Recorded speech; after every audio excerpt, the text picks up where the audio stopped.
الحمد لله وكفى والصلاة والسلام على عباده الذين اصطفى خصوصا على أفضلهم وخاتم النبيين محمد الأمين وعلى آله وصحبه أجمعين. أما بعد فقد قال الله تبارك وتعالى كما ورد في سورة حاميم السجدة: أعوذ بالله من الشيطان الرجيم بسم الله الرحمن الرحيم ومن أحسن قولا ممن دعا إلى الله وعمل صالحا وقال إنني من المسلمين ولا تستوي الحسنة ولا السيئة ادفع بالتي هي أحسن فإذا الذي بينك وبينه عداوة كأنه ولي حميم وما يلقاها إلا الذين صبروا وما يلقاها إلا ذو حظ عظيم وإما ينزغنك من الشيطان نزغ فاستعذ بالله إنه هو السميع العليم. صدق الله العظيم. رب اشرح لي صدري ويسر لي أمري واحلل عقدة من لساني يفقهوا قولي. اللهم ربنا ألهمنا رشدنا وأعذنا من شرور أنفسنا. اللهم أرنا الحق حقا وارزقنا اتباعه وأرنا الباطل باطلا وارزقنا اجتنابه. اللهم وفقنا لما تحب وترضى. آمين يا رب العالمين. Dear brothers and sisters and sons and daughters in Islam, Assalamu alaikum wa rahmatullahi wa barakatuh. Those of you who were present last evening, they know that two ayat of the lesson that we discussed yesterday still remain to be discussed. I'm sorry that our timing is not going correctly, but these things cannot be controlled. Ma sha Allahu kan wa ma lam yasha lam yakun. These 7 ayat 30 to 36 of Surah Hameem As-Sajdah, as you know, they comprise the fourth and the last lesson of part 1 of the selected course of study that we are discussing in these sessions. And this in itself can be divided into 2 parts. The first 3 ayat we discussed fully, and they give us what we can call martaba wilayat or martaba ihsan, the level of iman, the level of mu'min, the highest level which a mu'min can attain. In the words of the Quran, it is either ihsan, wallahu yuhibbul muhsinin, or it is wilaya, ala inna awliya allahi la khawfun alayhim wa la hum yahzanun. So we discussed these 3 ayat, the 30th, 31st and 32nd ayat of Surah Hameem Sajdah, and compared them to the 3 ayat of Surah Yunus, 62 to 64.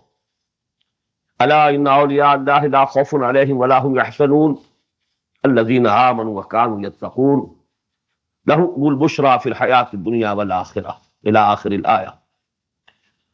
Now, people who attain to this level, I told you that their first priority and their first preoccupation in this world, in which they would invest themselves, their time, their energies, their capabilities, their intelligence, their faculty of speech, their faculty of understanding, would be to call people towards Allah, or in other words, to call people to the path of Allah. And that is actually discussed in the remaining 4 ayat which I have recited today also. وَمَنْ أَحْسَنُ قَوْلًا مِمَّنْ دَعَا إِلَى اللَّهِ وَعَمِلَ صَالِحًا. This ayah we discussed. Who can be better in his speech? Every human being has a tongue to speak. Every human being has been endowed with the faculty of speech. But the use to which everyone is putting it is different. Somebody using this faculty only to earn money, and that's all. You know, the pleaders, the lawyers, they actually encash their faculty of speech. The better a person can express and argue, the more fee he gets. In the same way, the demagogues, the leaders, public leaders, who can make fiery speeches, they become political leaders of the nations. But you know, all these uses of this faculty are actually not worthless. The best use is وَمَنْ أَحْسَنُ قَوْلًا مِمَّنْ دَعَا إِلَى اللَّهِ وَعَمِلَ صَالِحًا. Who can be better in his speech than a person who called others to Allah or to his path?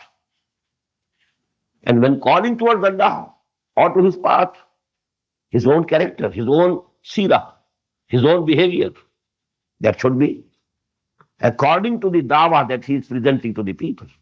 عَمِلَ صَالِحًا. Otherwise, this dawah will go in vain. Rather, he will bring bad name. Even the dawah, the call, the message that he is conveying may be the best message. But if people look to his own character, his own behavior, his own attitude, and it is not up to that message, then they might be disillusioned about the message itself.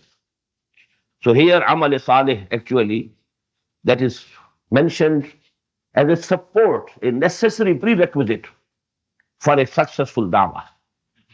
وَمَنْ أَحْسَنُ قَوْلًا مِمَّنْ دَعَا إِلَى اللَّهِ وَعَمِلَ صَالِحًا وَقَالَ إِنَّنِي مِنَ الْمُسْلِمِينَ.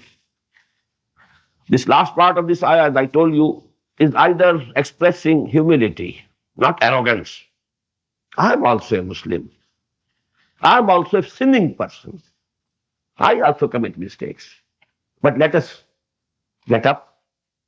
Let us try to reform ourselves together. Let us go towards the path of Allah. Let's go on trying to be better and better in Islam and Iman. So that should be the way. That should be the attitude. Not that a person who is making da'wah towards Allah, he looks down upon other people. He thinks himself that he is something else. Innani min al-Muslimin. And secondly, it shouldn't start any new sect. Don't have any other identification except Islam. Huwa sammakumul Muslimin. Allah subhanahu wa ta'ala has given you the best name, Al-Muslimun. So actually, if you adopt another name and another identity for yourself, it's not good. You can, if a person thinks that, the Mazhab Hanafi or Mazhab Maliki, as regards the school of fiqh, this appears to him to be preferable, he can practice it, no harm. But he should identify himself only as a Muslim. Now then, as I told you, wherever there is dawah towards the truth, there must come some persecution, some resentment. Al-haqqu murrun. Truth is always bitter. Now in this conflict, now the requirement is to be steadfast, to have patience. But here we find in this passage, at this place of the Quran, a higher level, rather the highest level of sabr. Sabr, patience, steadfastness, forbearance. For that it is sufficient that if somebody is doing bad to you, you just tolerate it, not retaliate with anything, bad. But the highest level is idfa billati hiya ahsan. They are doing harm to you, you try to do good to them. Defend in the best way. Return, not only, that you are not returning anything bad, rather give them something good. If they are stoning you, throwing stones upon you, you present them flowers.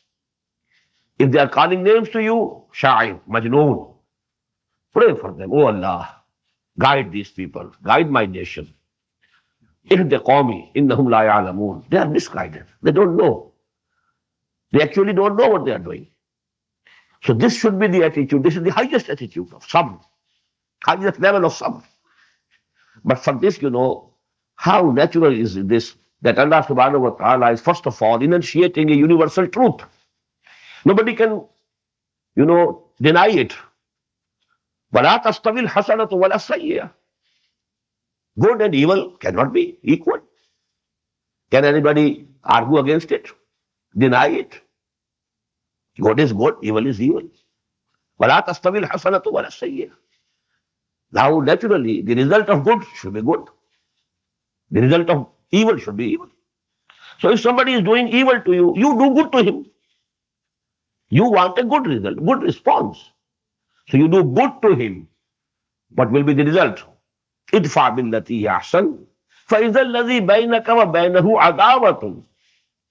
It will come to happen that the same person between whom and you was enmity, kannahu waliyul hamid, he may turn into a friend, into a supporter, a lover of yours, a supporter of yours, a very, sincere supporter, very sincere comrade, very sincere, rafiq in the way of Allah. He might become from among your Hawariyin. So actually, this is the result of doing good to those who are doing bad to you, who are doing harm to you. وَمَا يُلَقَّاهَا إِلَّا الَّذِينَ صَبَرُوا. But this level cannot be attained except by those who have patience, who have forbearance. Now see, all those four things which we had in Surah Al-Asr, they are mentioned here also. Iman, إِنَّ الَّذِينَ قَالُوا رَبُّنَا اللَّهُ ثُمَّ اسْتَقَامُوا. And in ثُمَّ اسْتَقَامُوا, عَمَلُ الصَّالِحِ is also mentioned. Then, تَوَاصِي بِالْحَقِّ. وَمَنْ أَحْسَنُ قَوْلًا مِّمَّنْ دَعَا إِلَى اللَّهِ وَعَمِلَ صَالِحًا. Then تَوَاصِي بِالصَّبْرِ. وَمَا يُلَقَّاهَا إِلَّا الَّذِينَ صَبَرُوا. This highest level cannot be attained except by those who have patience, who have forbearance, who are steadfast. وَمَا يُلَقَّاهَا إِلَّا ذُو حَظٍّ عَظِيمٍ. And this position and high level cannot be attained except by those who are fortunate par excellence, who have the greatest good fortune. حَظٍّ عَظِيمٍ. Haz, fortune. حَظٍّ عَظِيمٍ. Greatest fortune. This level can be attained only by those. I told you last evening that this level, if we keep it in mind, the most complete model of this level is the Prophet Muhammad sallallahu alaihi wasallam himself. What he was doing at Makkah, calling people towards Allah. And he was being persecuted. Everything was being said of him. He is shy, he is majnoon. He is deceiving us.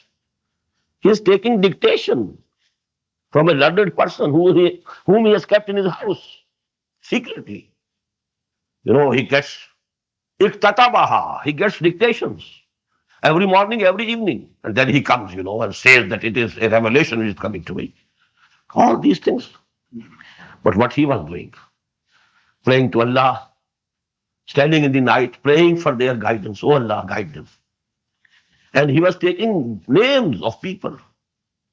Oh Allah, out of these two people who are very important, Amr ibn Hisham and Umar ibn Khattab, please give me at least one out of these two. And Allah subhanahu wa ta'ala granted the prayer in respect of Umar ibn Khattab, and he became Umar the Great, Umar Farooq, radiyallahu ta'ala. So this is the way the Prophet was behaving. Even, on the day of Taif, when he was, stoned and his whole body was bleeding. And due to bleeding, he felt weak. He sat down. And two street urchins came. And they took his arms, one the right arm, the other left, lifted him, go. That was the treatment given to him. The streets of Taif and the beloved of Allah, Habibullah. And this was the state of affairs. But even then, when he was returning from Taif, the angel of the mountains, he came to him Allah subhanahu wa ta'ala sent me. If you like, I will make these two mountains collide, between which this valley is there, in which this city of Taif, exists, so that all these people who have given you that treatment, they are crushed. He said, no. Maybe Allah subhanahu wa ta'ala guides their progeny. Their children may accept this message. So that was the character of Muhammad sallallahu alaihi wasallam. And then we find this level, in the lives of the awliya Allah, Sufiya, who dedicated all of their life to the propagation of Islam and calling people towards the way of Allah or towards Allah subhanahu wa ta'ala. And the same thing. They went to far-fledged places. Shaykh Muhyiddin Ajmeri came over to Ajmer. When? When it was the heart of Hindu empire, the Rajput kingdom. It was not still included in the Islamic world. He came there, sat there, and hundreds and thousands of people, they embraced Islam at his hand. But whole life devoted to the calling towards Allah. And people, if they are doing something bad for them, well, no return in the same coin. Only praying for them, doing good to them. لا تستوي الحسنة ولا السيئة ادفع بالتي هي أحسن فإذا الذي بينك وبينه عداوة كأنه ولي حميم وما يلقاها إلا الذين صبروا وما يلقاها إلا ذو حظ عظيم. But please note one thing. This is actually which I call maqam da'wah, level of da'wah. There is a higher level also. And that is the level of iqamatud Deen. When you have to establish the Deen of Allah, that requires a revolutionary struggle. And in a revolutionary struggle, you have to come face to face with the enemies of Allah. Fight them in battles. And there this character, that won't do. Now you have to kill the enemies of Allah. Because إن الله اشترى من المؤمنين أنفسهم وأموالهم بأن لهم الجنة يقاتلون في سبيل الله فيقتلون ويقتلون. Allah subhanahu wa ta'ala has already purchased the lives and worldly belongings of the Mu'mins in return for Jannah. And that is why now they are going to war for the cause of Allah. And they are killing others, the enemies of Allah, who are opposing the establishment of Islam as a deen, as a system of life, as a political socio-economic system. And they are being killed also. They are laying down their own lives. They are being martyred. So that level is different. Because then we have, two phases of the struggle of Muhammad sallallahu alaihi wasallam. The Makki phase, it was the phase of Da'wah. And that was actually what has been depicted here. But now after Hijrah, the Madani phase, now this is the phase of revolution, active resistance, challenging the batil, challenging the false system. And for that, now there was revenge. وَقَاتِلُوا فِي سَبِيلِ اللَّهِ الَّذِينَ يُقَاتِلُونَكُمْ. Go to war against those who are waging war against you. Fight them out. Now pay them in the same coin. Go ahead. So that is also, one of the phases. But that we shall be discussing, inshallah, in the fourth section of this selected course of study. Here it is only Dawah. Dawah is something else. Because awliya Allah and Sufiya, they were at this level. None of them took the other level, They never went to war for the cause of Allah. Neither Shaykh Ali Hajwari nor Shaykh Muhyiddin Ajmeri, rahimahumullah, none of them. So actually there we find this, the embodiment of this character, this level, which is the Makki part. And let me quote here, a very poisonous sentence, very poisonous, venomous sentence of Toynbee. Toynbee, who is generally taken to be the greatest philosopher of history of this time, this century. He said a very profound but very venomous sentence. Muhammad failed as a prophet, but succeeded as a statesman. Because at Makkah, He appears to be a prophet, even if he doesn't accept him to be a prophet. But he appears to be a prophet because he was like Jesus. His role was like the role of Jesus, calling people towards Allah, not going to war. His role was like the role of John the Baptist, the cry from the wilderness. So there he appears to be, at least. He is having the role of a prophet, and there he failed. And according to their wordings that they use, he had to flee, he had to run away. Ma'azallah, it was hijrah, not actually fleeing away or running away. Ma'azallah, there's a world of difference between the two. These things we'll be discussing, inshallah, later on. But what he says is that at Medina he was a statesman, he was a warrior, he was the commander of the army. There he succeeded as a statesman. So this is the venomous sentence, and this sentence, one sentence of me. Dr. Montgomery Watt, he has written 2 volumes on Seerah, life of Muhammad sallallahu alaihi wasallam. And actually he has tried to bring out this contrast of the life of Muhammad sallallahu alaihi wasallam. Muhammad at Makkah, 1 volume. Muhammad at Medina, the other volume. As if there are 2 Muhammads, not one. At Makkah you see another Muhammad sallallahu alaihi wasallam. At Medina you see another Muhammad sallallahu alaihi wasallam. Actually, these are the 2 phases of the same process. If you have in mind Iqamatul Deen, because the next surah in the Quran, this is Surah Hameem As-Sajdah. The next is Surah Shura. And the central theme of Surah Shura is An Aqimud Deen wa la tatafarraqu fi. This is ayah number 13 of Surah Shura. Iqamatul Deen. That is why in that surah you will find وَالَّذِينَ إِذَا أَصَابَهُمُ الْبَغْيُ هُمْ يَنْتَصِرُونَ. Allah subhanahu wa ta'ala is commending those people, those moments, when something wrong is done to them, they take revenge. Because at the level of Iqamatul Deen, you have to take the revenge. You have to fight who fight you. You have to pay them in the same coin.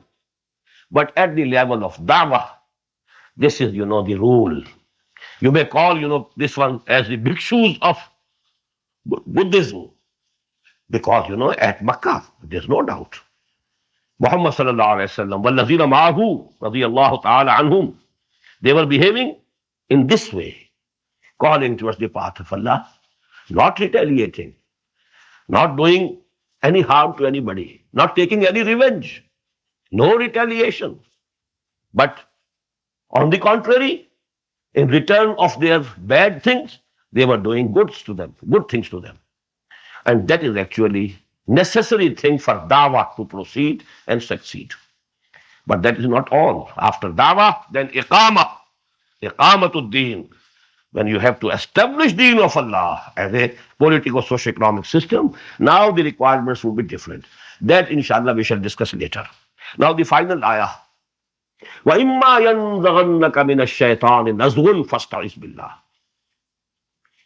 And if you find sometimes any prompting or inciting or whispering of the shaitan, of Satan, that he also wants you to reply in the same coin. You feel, some anger, and out of that anger, you feel to retaliate or give the reply in the same coin. Fasta'iz billah. Immediately seek refuge with Allah subhanahu wa ta'ala. You shouldn't become angry. Whatever they are doing to you, take it patiently. From your side, there should be good. There should only be kindness. There should always be prayers for their guidance. Because at that phase, it is necessary. Otherwise, this dawah will not spread. You won't get the people with whom to go and challenge, to go ahead and challenge batil. You challenge, falsehood. You need people. To gather people, you have to make dawah. The dawah to be successful has to fulfill these conditions. So if you feel that you are becoming emotional and you feel that there is some anger coming up within you, always think it is from shaitan. وَإِمَّا يَنْزَغَنَّكَ مِنَ الشَّيْطَانِ نَزْغٌ. If you feel that this shaitan is inciting you to reply them in the same coin. Then seek refuge in Allah subhanahu wa ta'ala, with Allah subhanahu wa ta'ala immediately. Fasta'iz billah, innahu huwa as-sami'ul alim. Verily, He is all listening, all knowing. He listens to everything. Whatever somebody is saying about you, He is listening. He knows. You know, there is the ayah in the Quran, وَلَقَدْ نَعْلَمُ أَنَّكَ يَضِيقُ صَدْرُكَ بِمَا يَقُولُونَ. Oh Muhammad sallallahu alayhi wa sallam, we know very well that your chest is shrinking due to what they are saying to you. Muhammad sallallahu alayhi wa sallam felt the grief. The same people were saying to me, As-Sadiq, Al-Amin, and now they have become my enemies. They say, I'm a liar, I'm a deceit, I'm only a poet. I never said any poetry before. Never in my life. I passed 40 years with them. I never passed any time with any poet. And I never said any poetry. Now they say he is a poet. And he is a magician, sahir. He is majnoon. He has gone crazy. His mental balance has gone. Some evil spirit has possessed him.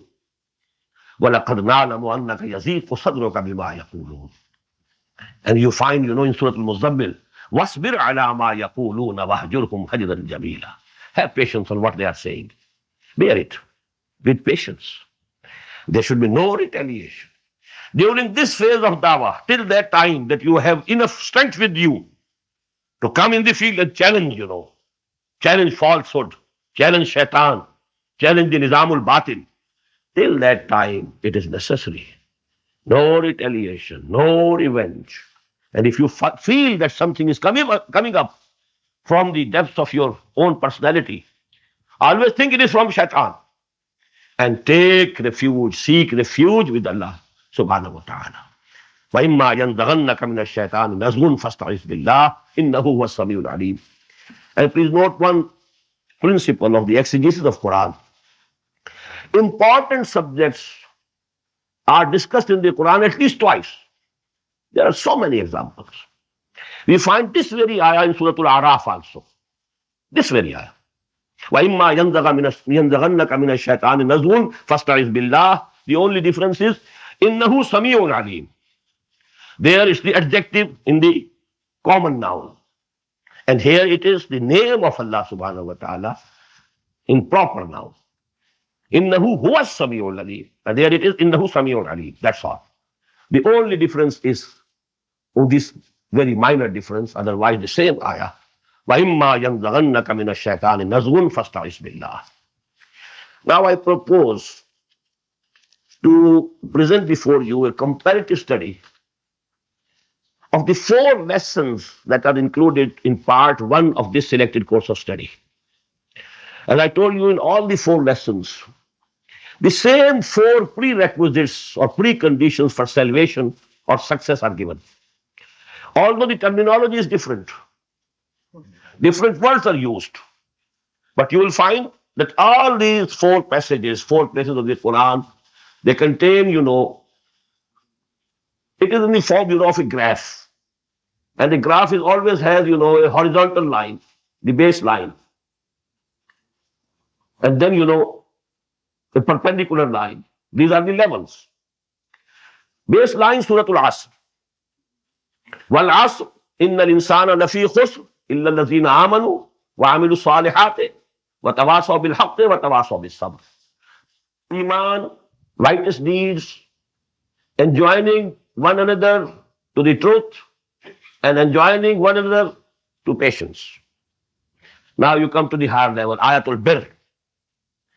This is the level of virtue. What is virtue? Again you will find وَلَكِنَّ الْبِرَّ مَنْ آمَنَ بِاللَّهِ وَالْيَوْمِ الْآخِرِ وَالْمَلَائِكَةِ وَالْكِتَابِ وَالنَّبِيِّينَ. All 5 articles of faith. Iman enunciated. 5 articles of faith described. Then giving alms, that is the good deeds. وَآتَ الْمَالَ عَلَى حُبِّهِ ذَوِي الْقُرْبَى وَالْيَتَامَى وَالْمَسَاكِينَ وَابْنَ السَّبِيلِ وَالسَّائِلِينَ وَفِي الرِّقَابِ. Then there is وَأَقَامَ الصَّلَاةَ وَآتَى الزَّكَاةَ وَالْمُوفُونَ بِعَهْدِهِمْ إِذَا عَاهَدُوا. Then on the third level, implied, but not clearly discussed here, and that is tawasaw bis-sabr. But then we have patience. وَالصَّابِرِينَ فِي الْبَأْسَاءِ وَالضَّرَّاءِ وَحِينَ الْبَأْسِ أُولَٰئِكَ الَّذِينَ صَدَقُوا وَأُولَٰئِكَ هُمُ الْمُتَّقُونَ. This is higher level, muttaqi. These are the muttaqi, these are the God-fearing, God-conscious people.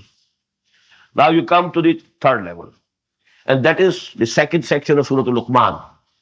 Here you find about Iman, Ya bunayya la tushrik billah, inna shirka la dhulmun azim. Then about Ma'ad, or the reward of the deeds. Ya bunayya innaha in takum misqala habbatin min khardalin fatakun fi sakhratin aw fi samawati aw fil ardi yati biha Allah inna Allah latifun khabir. Then you know about the deeds, practical deeds. Now you have good behavior with your parents. Anishkur li wa li walidayk ilayya al-masir. Then there is Ya bunayya aqimis salah, established prayer. Then there should be humility, not arrogance. There should be balance. Keep on the middle road. Waqsid fi matyik, waghdud min sawtik. Then the third thing, amr bil ma'roof wa nahy anil munkar. Enjoin virtue and forbid whatever is indecency. What is munkar? What is evil? So amr bil ma'roof wa nahy anil munkar, this is the term of the Quran. And then we have wasbir ala ma asabak. Then have patience, or whatever comes to you, whatever befalls you. Now this is the fourth lesson. And here we find Surah Hameem As-Sajdah. إِنَّ الَّذِينَ قَالُوا رَبُّنَا اللَّهُ ثُمَّ اسْتَقَامُوا تَتَنَزَّلُ عَلَيْهِمُ الْمَلَائِكَةُ أَلَّا تَخَافُوا وَلَا تَحْزَنُوا. This is the highest level of Iman. Whosoever says Allah is my creator, my sustainer, my provider, my protector, my benefactor, and then sticks to it, is firm on it. Then we have وَعَمِلَ صَالِحًا, that is amal salih. Then the third, da'wah ila Allah, وَمَنْ أَحْسَنُ قَوْلًا مِمَّنْ دَعَا إِلَى اللَّهِ وَعَمِلَ صَالِحًا. And the fourth thing, وَمَا يُلَقَّاهَا إِلَّا الَّذِينَ صَبَرُوا. The same four things. So actually, this is to emphasize that these four things are essential for success. First of all, for being saved from the fire of hell. وَالْعَصْرِ إِنَّ الْإِنسَانَ لَفِي خُسْرٍ إِلَّا الَّذِينَ آمَنُوا وَعَمِلُوا الصَّالِحَاتِ وَتَوَاصَوْا بِالْحَقِّ وَتَوَاصَوْا بِالصَّبْرِ. And I quoted the saying of Imam Razi rahimahullah. اعلم أن هذه الآية فيها وعيد شديد لأن الله تعالى حكم بالخسار على جميع الناس إلا من كان آتيا بهذه الأشياء الأربعة. فدل ذلك أن النجاة معلقة بمجموع هذه الأشياء. Salvation is conditional to all these four things. All these four things are necessary. That only Iman will be able to give you, to save you from the fire of hell. Unless there is amal salih also. Unless you are calling people also towards the path of Allah. And unless you are now showing patience and forbearance in the way of Allah subhanahu wa ta'ala.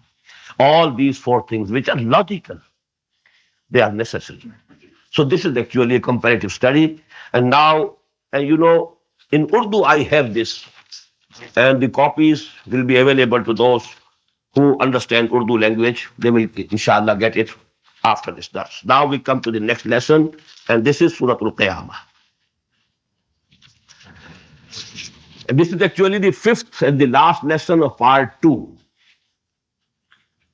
أعوذ بالله من الشيطان الرجيم بسم الله الرحمن الرحيم لا أقسم بيوم القيامة ولا أقسم بالنفس اللوامة أيحسب الإنسان أن لن نجمع عظامه بلى قادرين على أن نسوي بنانه بل يريد الإنسان ليفجر أمامه يسأل أيان يوم القيامة فإذا برق البصر وخسف القمر وجمع الشمس والقمر يقول الإنسان يومئذ أين المفر كلا لا وزر إلى ربك يومئذ المستقر ينبأ الإنسان يومئذ بما قدم وأخر بل الإنسان على نفسه بصيرة ولو ألقى معاذيره لا تحرك به لسانك لتعجل به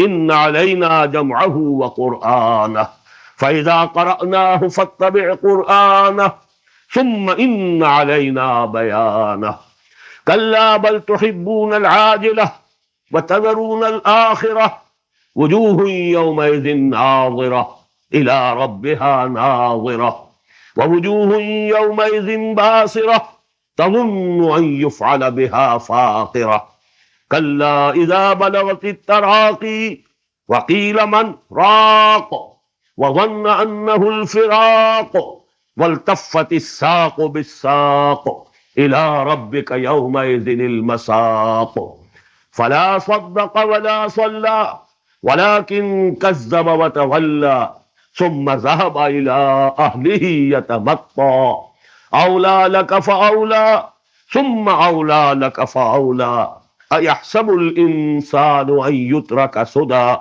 ألم يكن نطفة من مني يمنى ثم كان علقة فخلق فسوى فجعل منه الزوجين الذكر والأنثى أليس ذلك بقادر على أن يحيي الموتى بلى إن الله على كل شيء قدير ونحن على ذلك من الشاهدين صدق الله العظيم.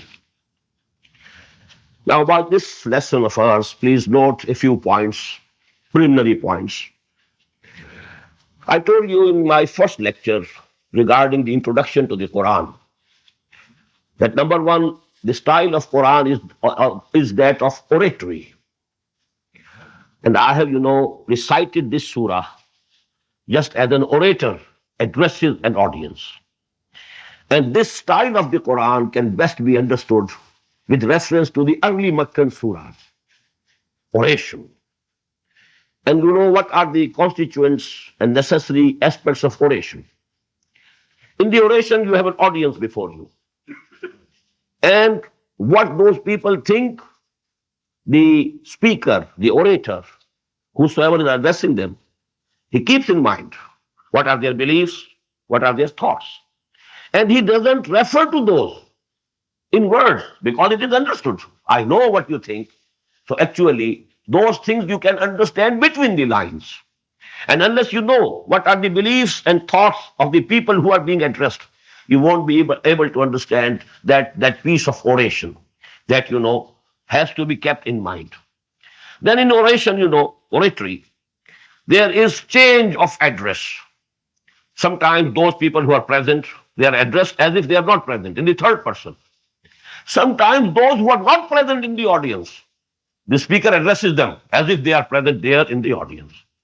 Then, there is a change of audience without any verbal, in words, it is not mentioned that now I want to address to those people, and because in writing you have to say it. But when you are addressing an audience and you are delivering an oration, these things are absolutely understood. Second point that should be understood here, this is a very early Meccan surah. And we have just recently studied a nearly of the same size as surah, that is Madani. 18 ayat, 2 rukus of Surah Al-Taghabun. This surah, Surah Al-Qiyamah, also consists of 2 rukus or 2 sections. But now compare. In my Mus'haf, 28 lines are occupied by Surah Al-Taghabun and only 16 by this Surah Al-Qiyamah. But the number of ayat is there 18 and here it is 40. Small ayat, rhythm, very conspicuous rhythm, sound effect very prominent, flow is very fast. You can compare it to, a river in the mountainous region and a river which is flowing in the plains. Those who have seen, river Indus in the mountainous region and the same river in the plains of Punjab. What's the difference? There, the breadth is very small, but the depth is great. When it enters the plain of Punjab, now the width is very, very big, 14 miles, 16 miles. But now the depth is not that much. There, it's flowing very fast with froth and fierce ferocity, velocity as well as ferocity. But in the plain, a calm, flow. calm and quiet flow. So this is actually the difference between the early Meccan surahs and the later Meccan surahs. For example, in Surah Al-Araf, Surah Al-An'am, this is not the condition because they were revealed in the last part, last 4 years of the stay of Muhammad sallallahu alaihi wasallam at Mecca after the beginning of Wahi, just before Hijrah. And that is the same case which you find with the Madani surah. The style is different. And here you find, ayat are very small, its flow is very rapid. Then, small ayat having very clear sound effect. Now you must have noted that in this surah, 6 ayat in the beginning, they have, one type of ending. Now what should I call it? Fawasil they call in tafasir, and we call it kafiya in ash'ar. Qawafi, but in Quranic verses, Quranic ayat, they are fawasil. These fawasil are similar. But then in the next 7 ayat, a different style comes. For the next 6 ayat, different style comes. For again, in the next 6 ayat, style is different. As we shall be reading again, inshallah, it will become very, very conspicuous. Then the last 10 ayat, they have one type of ending, one type of fawasil, the same sound effect.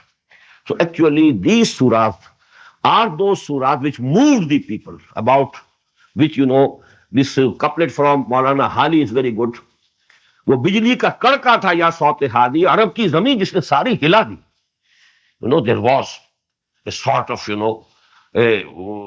what I can say, a zalzala, an earthquake coming over. What he's saying, these pieces of literature, their literary beauty, because the Arabs had a very deep taste, very fine taste of literature, poetry as well as oratory.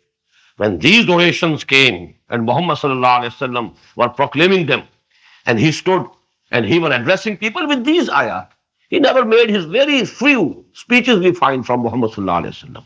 His own khutbahs, very few. Wherever he went, he presented Quran. He read out Quran. He recited Quran to the audience. And this became the medium of his da'wah.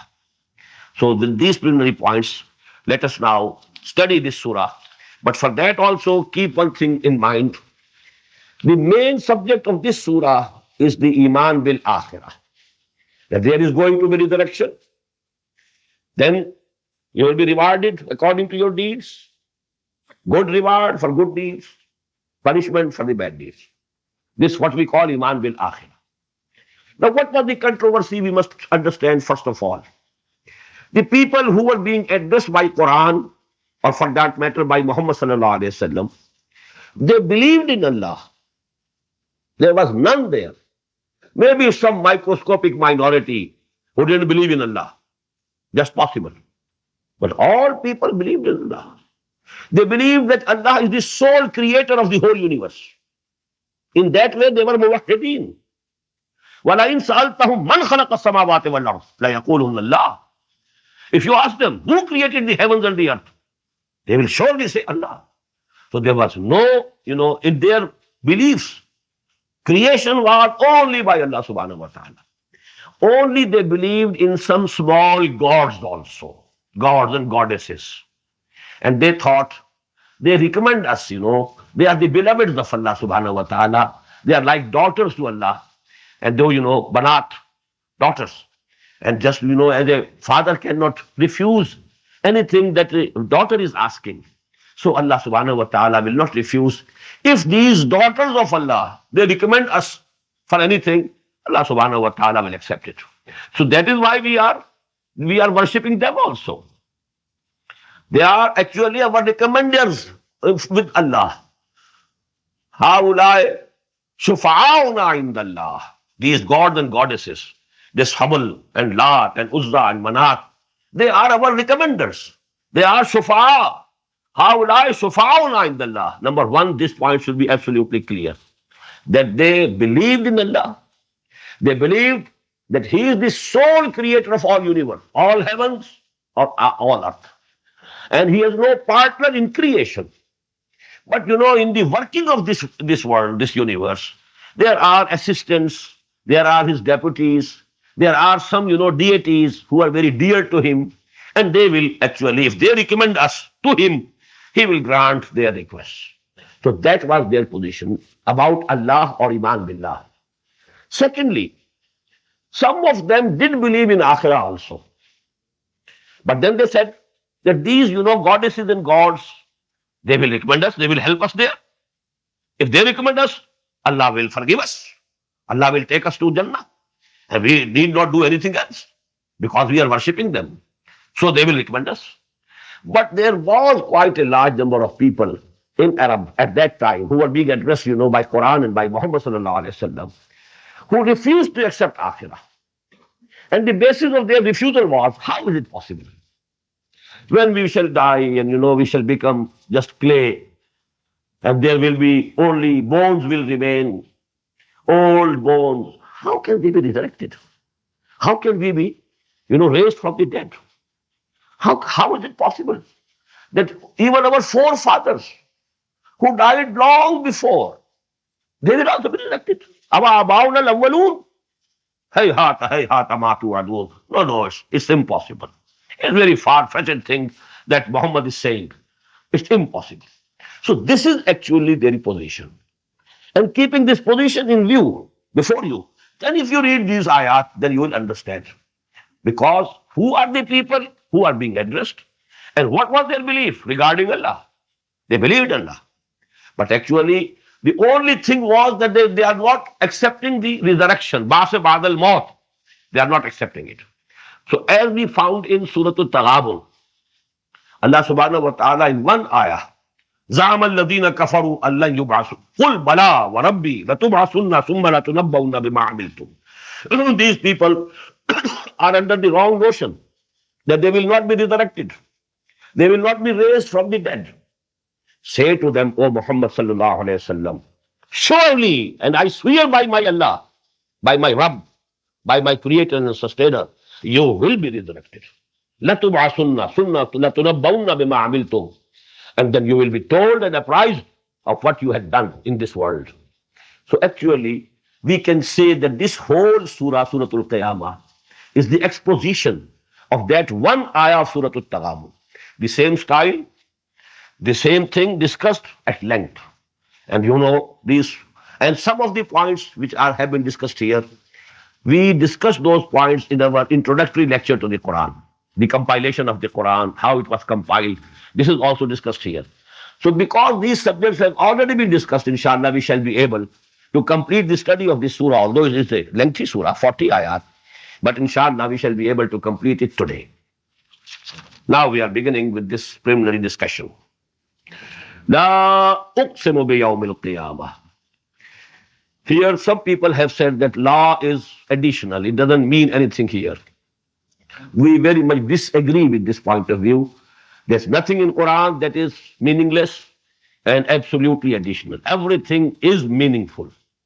The only, difference is that in Arabic language there is no punctuation. Here you have to think that the punctuation is understood. A comma after la. La uqsimu bi yawmil qiyamah. This is what is called by la munfasal. It is separate. It's not attached. If you think la uqsimu one word, then it means I don't swear.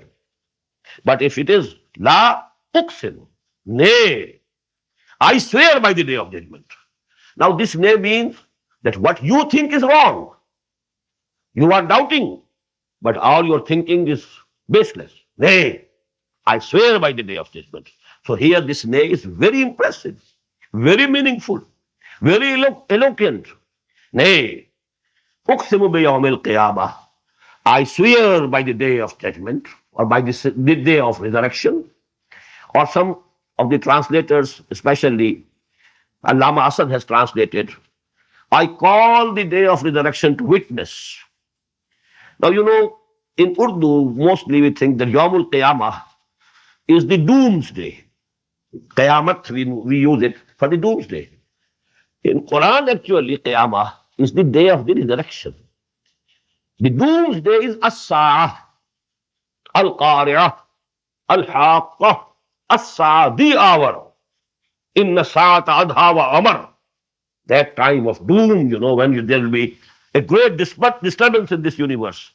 And all the living creatures will die. There will be a death for all. And then after some time, which we don't know how long it will be, then there will be the second, nafaqatu sur, and then there will be, all will stand up. Idahum qiyamun yanzurun. People will stand up and they'll be seeing and looking. So that qiyamun yanzurun, yawma yaqumun nasu li rabbil alameen. When the people will be standing before their Lord, this day is the Yawmul Qiyamah, the day of resurrection and the day of judgment. I swear by the day of judgment. What does it mean? You have doubts about it, and I swear by it. Now, this is actually, as I told you, there is no argument in it. I told you at that place also when we were discussing Surah Al-Taghabun. When somebody says, well, I don't accept your claim, I say, I swear by it. What's the argument? No logical argument. But the argument is there. Who is swearing? The person, his character, his personality. If he's a person who has lived with you for 40 years, he never told a lie. How can he swear by something which is lie, which is false? So actually the personality of Muhammad sallallahu alaihi wasallam is the weight of his personality, his character. That is behind it. That's the argument. I swear by the day of judgment. وَلَا أُقْسِمُ بِالنَّفْسِ اللَّوَّامَةِ. And nay, and I swear by the biting conscience, by the reproaching soul within you. This is, a common experience of every person. When he has committed something wrong, he finds within him something is biting. And they say, and maybe you must have said sometimes, well, my conscience is biting me. Why I did so? I shouldn't have done that.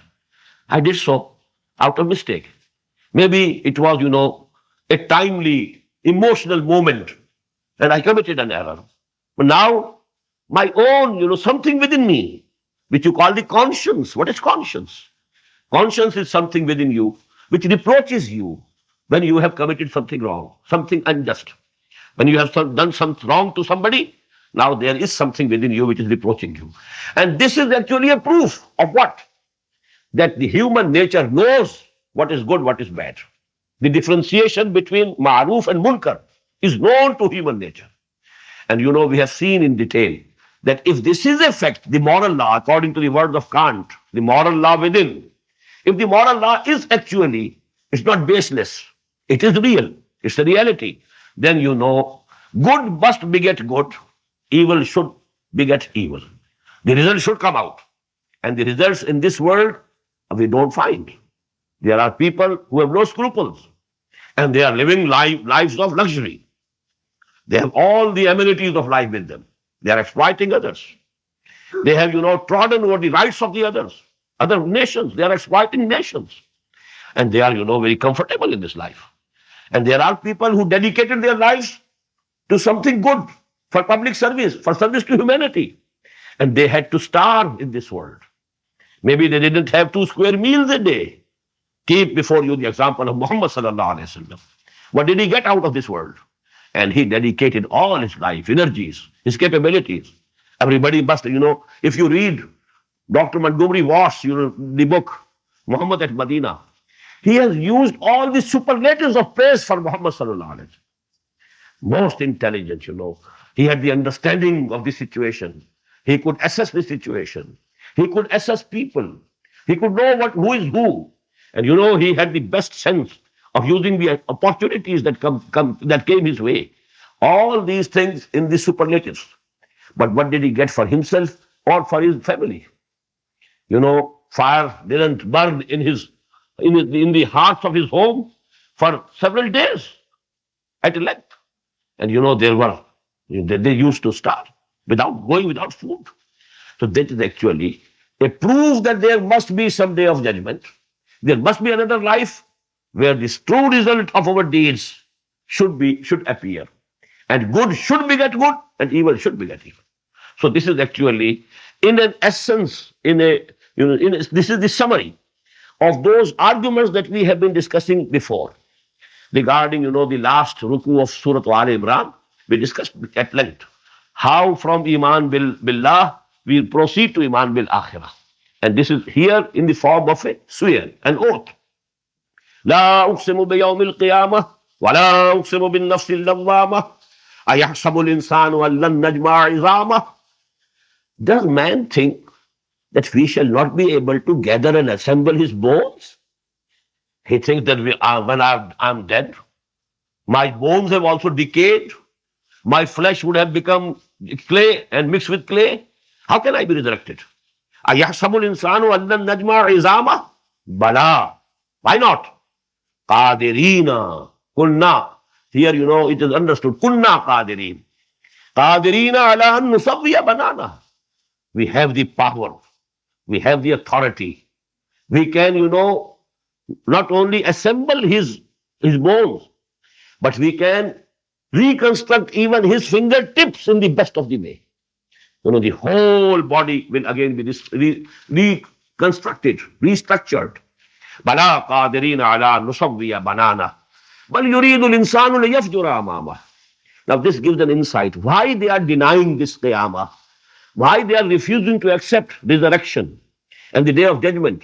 Because bal yuridu al-insanu liyafjura amamah. Man wants to continue his life of fisq and fujur. He is leading an immoral life and he wants to continue. He is used to it. Now if he accepts qiyamah and if he accepts that there is going to be reward of deeds, he has to mend his ways. He will have to give up his luxuries and whatever he is enjoying at this time. He will have to change himself. He will have to live this immoral life, but he wants to continue. That is why he is denying that there is not going to be no resurrection. No result of the human deeds will appear. No life after death. That is the real cause. Yasalu ayyana yawmul qiyamah. And he is asking. And this asking is actually jokingly and derisively. When will this day of judgment come? So then the answer is coming later on and we shall study it in the next session. Now you note here, these 6 ayat are ending in one style. La uqsimu bi yawmil qiyamah. ولا أقسم بالنفس اللوامة أيحسب الإنسان أن لن نجمع عظامه بلى قادرين على أن نسوي بنانه بل يريد الإنسان ليفجر أمامه يسأل أيان يوم القيامة. Fawasil are the same, and this gives you a sound effect. It is, although it's not poetry, it's something near to the poetry. And as I told you in the very beginning, in the first lecture, it can be compared to the blank verse of today. Not the real poetry, but the blank verse, it has some resemblance with it. أقول قولي هذا واستغفر الله لي ولكم ولسائر المسلمين والمسلمات.